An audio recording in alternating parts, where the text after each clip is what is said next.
Doctor Bapat बाल शिक्षण मंदिरात संत ज्ञानेश्वरी वाचन सप्ताहाचा समारोप। डॉक्टर बापट बाल शिक्षण मंदिर सांगली येथे संत ज्ञानेश्वरी वाचन सप्ताहाचे आयोजन करण्यात आले होते।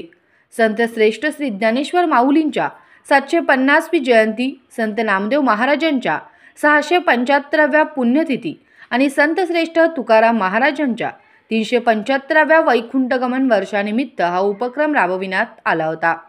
सांगली जिल्ह्यात प्रथमच हा असा उपक्रम झाल्याने सर्वत्र या उपक्रमाचे कौतुक होत आहे।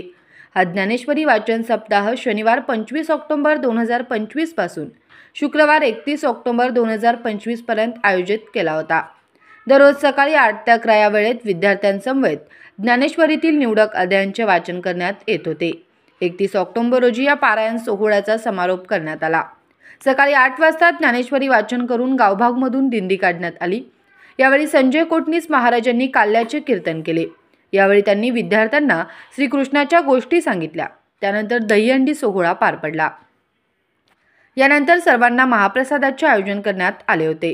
यावेळी संस्थेचे अध्यक्ष आर्किटेक्ट श्रीराम कुलकर्णी, शाळा समिती अध्यक्ष नितीन खाडीलकर, संस्थेचे कार्यवाह माननीय शिरीष गोसावी, शाळेचे मुख्याध्यापक मोहन जोशी, पर्यवेक्षक सपकाळ सर, पर्यवेक्षिका गुजर मॅडम यांच्यासह सर्व शिक्षक व शिक्षकेतर कर्मचारी, विद्यार्थी व पालक मोठ्या संख्येने उपस्थित होते।